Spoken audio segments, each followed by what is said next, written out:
Kwa hiyo muhuri wa Mungu inapatikana katika amri ya 4. Sasa tusome kitabu cha Ezekiel sura ya 9 na lile fungu la 4 la kuanzia la 4 hadi la 6. Nasema Bwana akamwambia, pita kati ya mji, kati ya Yerusalemu. Kwa Ezekiel anaonyeshwa kwamba watu wapite kati ya wapi? Kati ya mji, kati ya Yerusalemu. Kwa hiyo huyu anayeambiwa apite, anaambiwa apite Yerusalemu. Aambiwa apiti Babeli, aambiwa apiti shui wapi huko, shui Yeriko. Hapana, anaambiwa apite Yerusalemu. Anasema ukatie alama katika vipaji vya nyuso vya watu wanaougua na kulia. Anasema wanaougua na kulia kwa sababu ya machukizo yote yanayofanyika kati yake. Kwa hiyo hii alama tuone tena katika kitabu hiki cha Ezekiel. Hii alama ni alama gani? Ezekiel anazidi kufafanuliwa hii alama ambayo aliambiwa iweze kuwekwa juu ya watu wanaoungua na kulia, juu ya machafu yanayofanyika makanisani, juu ya machafu yanayofanyika katika dunia. Tusome kwenye kitabu cha Ezekiel sura ya 20 na lile fungu la 12. Tutaenda hadi fungu la 20. Neno la Bwana linasema, tena naliwapa sabato zangu ziwe ishara kati ya mimi na wao, wapate kujua ya kuwa mimi Bwana ndimi ni watakasaye, lakini nyumba ya Israeli waliniasi Bwana. Kwa Mungu anasema kwamba tena alitoa sabato ziwe ishara kati ya gani? Kati yake yeye na nani? Na viumbe wake na watu wake. Haya, twende fungu la 20. Fungu la 20 anasema, zitakaseni sabato zangu, zitakuwa ishara kati ya mimi na nini, mpate kujua ya kuwa mimi ndimi Bwana Mungu wenu. Kwa hiyo ishara pekee inaonyeshwa kwamba mimi Mungu wangu ni yule aliye hai, aliyeumba mbingu na nchi. Ishara pekee ni sabato, siku ya saba. Kwa hiyo mpendwa msikilizaji na mtazamaji, tambua kwamba ishara pekee kati yako wewe na Mungu aliyekuumba ni siku ya saba ambayo ni sabato. Kwa hii ndio inaitwa muhuri gani? Hii ndio inaitwa muhuri wa Mungu. Sasa ukisoma kitabu hapa na kitabu cha Dhiki Kuu, ukurasa wa 115, kuna sura inasema muhuri wa Mungu. Anasema ni nini muhuri wa Mungu aliye hai? Kuna maneno ya chini hapa anasema utunzaji sahihi wa sabato ndio ishara ya utii wetu kwa Mungu. Kwa utunzaji sahihi, sio kutunza tu, sahihi ni ishara ya utii wetu kwa Mungu. Kwa utii kwa Mungu kwetu sisi kama Waadventista wa Sabato inapimwa katika swala la utunzaji wa sabato. Anasema wale ambao wangependa kuwa na muhuri wa Mungu juu ya vipaji vya nyuso zao ni lazima waitunze amri ya 4. Kwa hiyo tunapozungumzia muhuri wa Mungu, moja kwa moja tunazungumzia habari ya siku ya saba ambayo ni sabato. Sasa nabii wa Mungu aliona kwamba kati ya watu 20 hakuna hata mmoja. Ina maana kwamba hakuna ambaye atapata muhuri wa Mungu. Hakuna ambaye atapata muhuri wa Mungu. Anaeleza sasa sababu ambazo zitasababisha watu kutopokea muhuri wa Mungu. Waadventista Sabato wengi kutopokea muhuri wa Mungu. Haya. Jambo la kwanza anasema, sasa hapa anaelezea wale watakaopewa muhuri wa Mungu wanatakiwa wawe na sifa zipi. Maana hiyo ni kinyume kwa wale ambao watakosa muhuri wa Mungu. Ni kinyume kwa wale ambao watakosa muhuri wa Mungu.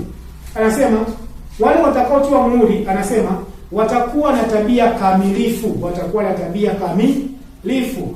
Anasema, je, tunautafuta ukamilifu wake tukidumu kukaza mwendo ili kukifikia kiwango kilichowekwa mbele yetu, yaani ukamilifu wa tabia yake. Kwa wale watakaopokea muhuri wa Mungu inatakiwa wawe na tabia gani? Tabia ya Kristo, tabia ya Kristo, tabia ya Kristo. Na asema wakati watu wa Mungu watakapofikia kiwango hicho, ndipo watakapotiwa muhuri katika vipaji vya nyuso zao. Kwa hiyo tabia, jambo la kwanza kabisa anasema kwamba ni lazima tufikie tabia kamilifu. Yaani tabia ya Yesu iwe tabia yetu. So tabia yetu tutake kumwambukiza Yesu. Tabia ya Yesu iwe tabia yetu. Kwa kama Yesu alikuwa ni mwizi, basi na sisi tuwe wezi wa zaka na sadaka. Lakini Yesu hakuwa mwizi wa zaka na sadaka. Yesu hakuwa mzinzi. Haya, jambo la pili anasema hakuna kitu chochote kitakachoweza kuondoa katika kweli. Hakuna kitu chochote kitakachoweza kuondoa katika nini? Kweli.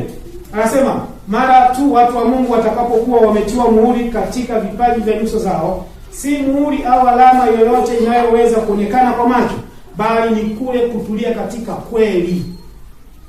Kwa muhuri unaozungumziwa hapa ni ile hali ya kutulia katika kweli. Sio kwamba itaandikwa hapa Sabato au Saba, hapana. Ni ile hali ya kutulia katika nini? Ukweli. Kwamba ukiambiwa kwamba huyu ni nguruwe, wewe utambue kwamba kweli huyu ni nani? Ni nguruwe. Sio unaambiwa huyu ni nguruwe, kumbe sio nguruwe.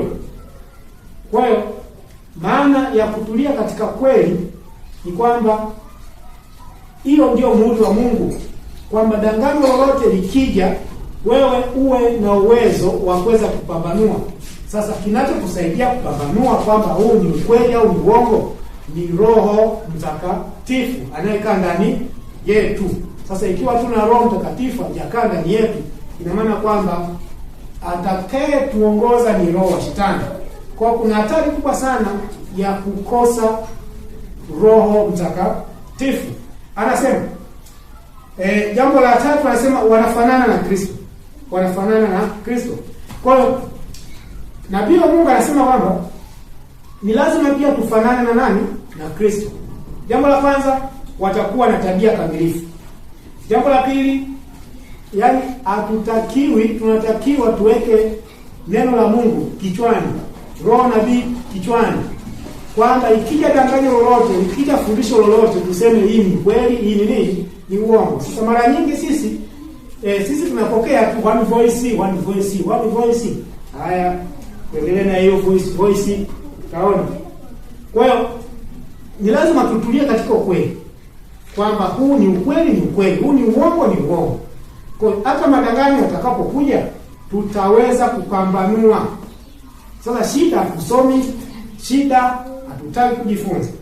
Haya, jambo la nne anasema ni washindi. Anasema wale wanaoshinda ulimwengu, mwili na yule mwovu. Na yule nini? Mwovu.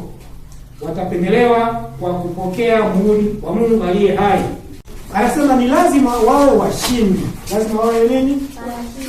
Lazima wawe washindi. Washindi wa nini? Washindi moja, kazungumzia ulimwengu. Kazungumzia nini? Ulimwengu. Ni lazima tuwe washindi wa ulimwengu. Sasa ili somo lake liko mbele, tunaweza kushindaje ulimwengu? Lakini pia ni lazima tuwe washindi wa mwili. Tuwe washindi wa nini? Wa mwili. Tusiwe na watu wa miemko tu. Tusiwe watu wa miemko tu. Lazima tushinde nini? Mwili. Lakini pia anasema na yule mwovu, lazima tumshinde nani? Mwovu. Tumshinde mwovu. Watapendelewa kwa kupokea muhuri wa Mungu aliye hai. Kwa hiyo mara nyingi tunaona kwamba kuna vitu vingi vya ulimwengu tunashindwa kuvishinda. Unakuta watu siku ya Sabato wanaangalia Simba na Yanga, amefungwa na rudi kachukia, anapiga na ngumi watoto, anasema yeye anasafiri kwenda mbinguni. Mbingu gani hiyo? Hiyo mbingu gani unapiga watoto? Haya.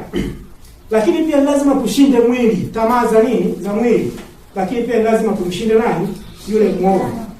Lazima tumshinde nani? Shetani, tumshinde shetani. Bwana Yesu asifiwe. Amen. Sasa jambo lingine anasema wao ni lazima wawe safi. Wao ni safi na hawana wao ni safi na hawana nini? Yaani hawana doa. Ndio maana tunasoma kwamba wale wanaomfuata mwanakondoo hawatakiwi kuwa na hawatakiwi kuwa na doa lolote katika maisha yao. Sasa huwa tunaona kuna vidhambi vidogo vile ambavyo tunasema hivi havina shida sana hivi. Tunavilea tu. Haya, tuone. Haya. Jambo lingine nasema uomboleza juu ya dhambi zao wenyewe na juu ya dhambi zilizomo kanisani na katika dunia nzima. Kwa ni lazima watu ambao wanategemea kutiwa muhuri na Mungu, ni lazima wao wenyewe wajisikitikie kwamba mimi ni mwizi, mimi ni kibaka, mimi ni msengenyaji, mimi ni muongo. Mungu nisaidie. Sasa mara nyingi sisi tunapenda tu ukisema uongo unasema leo nimesema uongo mara 2. Nitakosa mwili wa Mungu mpendwa. Nitakosa mwili wa Mungu nisipobadilika.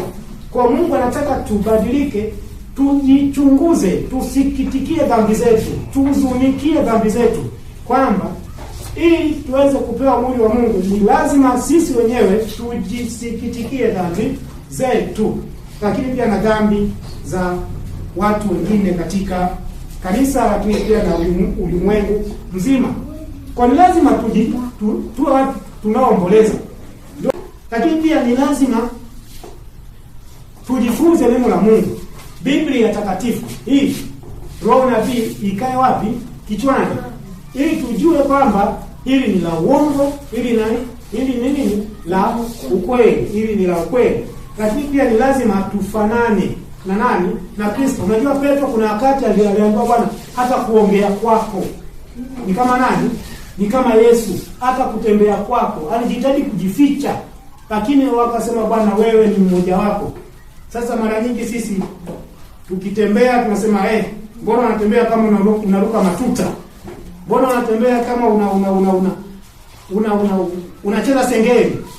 Tabia zetu hazionyeshi kwamba tunafanana na Kristo. Kwa hiyo lazima tupigwe, yaani tabia zetu zifanane na nani? Na Kristo. Tabia zetu zifanane, hapo ndipo tutapata nini? Tutapata mwili wa Mungu. Lakini pia ni lazima tuwe washindi wa dhambi. Lazima tuwe washindi wa dhambi. Tushinde ulimwengu, tushinde mwili, lakini pia tumshinde na nani? Na yule mwovu.